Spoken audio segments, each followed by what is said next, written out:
October 26, 1881, Tombstone, Arizona. 30 seconds of gunfire turned a dusty, vacant lot into American legend.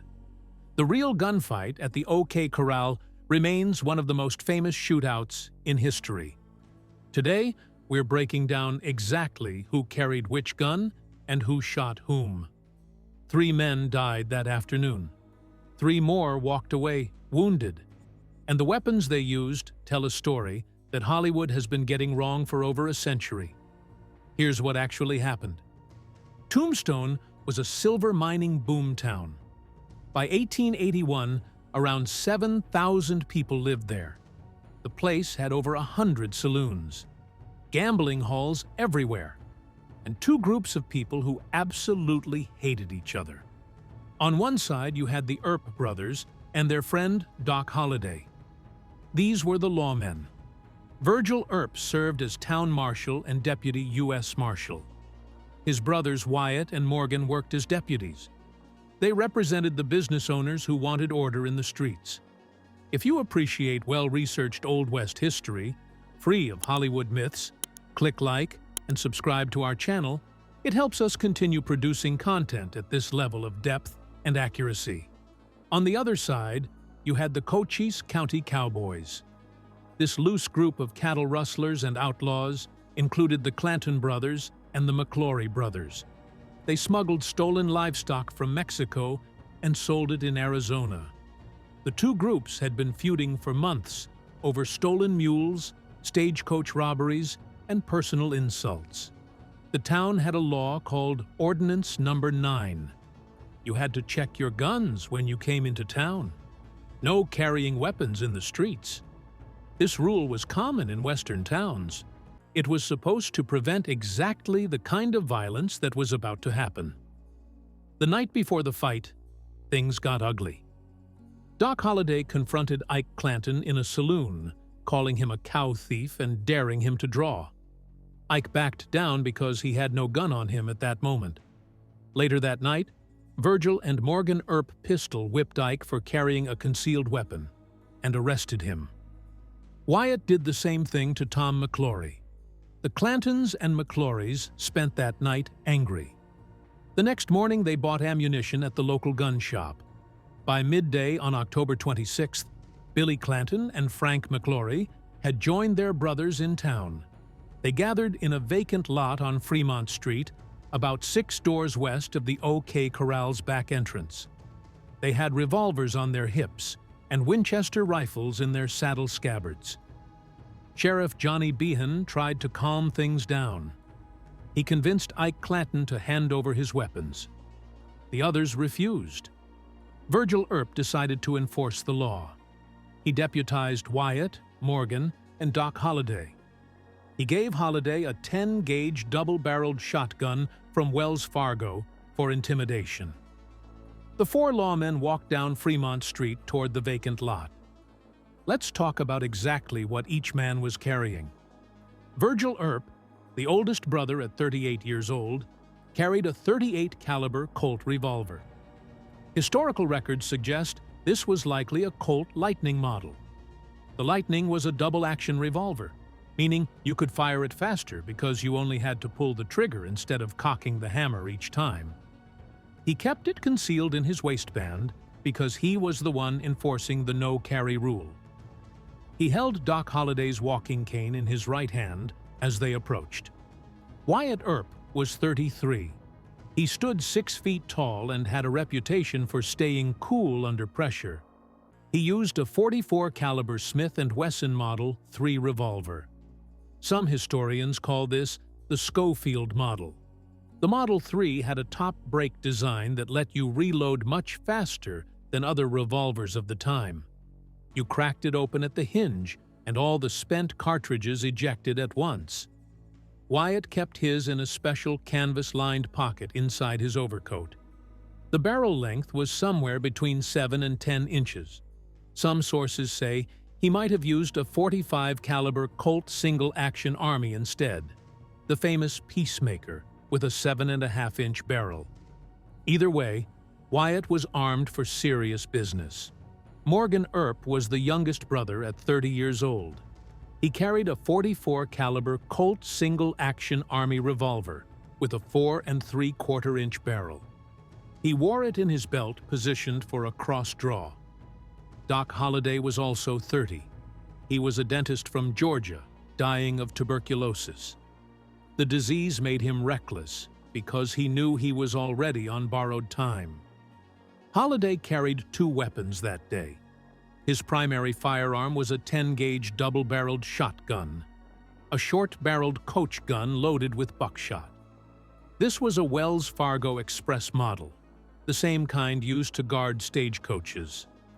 His secondary weapon was a nickel-plated double-action revolver, either a .38 caliber Colt Lightning or a .41 caliber Colt Thunderer. He kept the shotgun hidden under his long overcoat and the revolver holstered at his side. The Cowboys were armed too. Billy Clanton was just 19 years old. He carried a .44 caliber Colt Frontier 6-shooter. This revolver was identified by its serial number during the hearing after the shootout. The .44 cartridge was extremely popular in the Old West because you could use the same ammunition in both your revolver and your Winchester rifle. Frank McClory was 32. He also carried a .44 caliber Colt Frontier 6-shooter. He had a Winchester Model 1873 rifle in his horse's saddle scabbard, but he never got to use it. Tom McClory is where things get controversial. No gun was found on his body after the fight. He wore no cartridge belt. Cowboys supporters claimed he was completely unarmed. The Earps and several independent witnesses said he had a concealed revolver and fired multiple shots from behind his horse. A map drawn by Wyatt Earp shows that someone named Wesley Fuller picked up Tom's gun at 3rd and Fremont Street after the fight. He also had a Winchester rifle in his saddle scabbard that stayed there during the entire shootout. Ike Clanton and Billy Claiborne both claimed they were unarmed. Ike had been disarmed earlier by Sheriff Bean. Neither of them fired a shot. Around 3 in the afternoon, the lawmen reached the vacant lot. They stood about 6 to 10 feet from the Cowboys. Virgil Earp shouted at them to throw up their hands. He said he had come to disarm them. What happened next took about 30 seconds. Most historical accounts say Billy Clanton and Wyatt Earp fired almost at the same time. Wyatt drew his .44 caliber Smith & Wesson and shot Frank McClory in the stomach. Frank was reaching for his Winchester rifle, and Wyatt considered him the biggest threat. Frank stumbled, but managed to pull his .44 Colt and fire back. His bullet grazed Doc Holliday's hip. Billy Clanton pulled his .44 Colt Frontier and fired at Wyatt. He missed. His next shot hit Morgan Earp in the back. Doc Holliday swung that 10-gauge shotgun out from under his coat and blasted Tom McClory at point-blank range.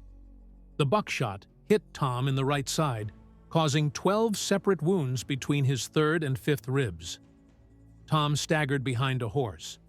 Witnesses say he fired 2 or 3 shots over or under the horse's neck before collapsing. One of those bullets hit Morgan. Virgil Earp dropped the walking cane, drew his .38 caliber Colt, and shot Billy Clanton in the chest. Morgan, despite his back wound, fired his .44 caliber Colt at Billy too. He hit Billy's wrist first, then his chest. Frank McClory stumbled across the street, still firing his .44 Colt. One of his wild shots hit Virgil in the calf. Doc Holliday's shotgun was empty now. He holstered it and drew his nickel-plated revolver. He yelled something at Frank and shot him under the right ear. Morgan hit Frank in the head at almost the same moment. Frank dropped dead on the sidewalk. Ike Clanton grabbed Wyatt and yelled that he was unarmed. Then he ran into C.S. Fly's photography studio next door. Billy Claiborne ran too. Billy Clanton was mortally wounded with bullets in his wrist, chest, and abdomen. He kept firing left-handed with his .44 Colt until his gun was completely empty. Photographer C.S. Fly found the revolver in Billy's hand when he went to help. About 30 shots were fired in that half-minute. All the guns used black powder cartridges, which created thick clouds of white smoke. By the end of the fight, nobody could see much of anything. Tom McClory died in the vacant lot. Frank McClory died on the sidewalk. Billy Clanton died soon after, asking for someone to pull off his boots. The lawmen all survived. Virgil had a bullet wound in his calf. Morgan had a serious back injury. Doc Holliday's hip was just grazed. Wyatt Earp walked away without a scratch. Dr. Henry Matthews examined the bodies and recorded the serial numbers from the Colt revolvers found with Billy and Frank. These records became important evidence at the hearing. Ike Clanton filed murder charges against the Earps and Holliday. The Spicer hearing lasted 30 days. Witnesses gave completely different stories. Cowboy allies said the victims had their hands up and were unarmed. Independent witnesses like H.F. Sills said he saw no raised hands and saw the Cowboys reaching for their guns first. Judge Wells Spicer ruled that the Earps acted lawfully in self-defense. No one was indicted. The violence kept going after the trial. 2 months later, unknown gunmen ambushed Virgil Earp and destroyed his left arm.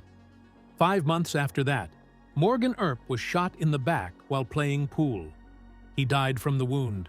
Wyatt Earp launched what historians call the Vendetta Ride. He hunted down the men he believed were responsible. Then he fled Arizona to avoid arrest. He lived until 1929, spending his final years in Hollywood, telling his story to anyone who would listen. What happened to the actual guns from the fight? Frank and Billy's Colts disappeared after the hearing.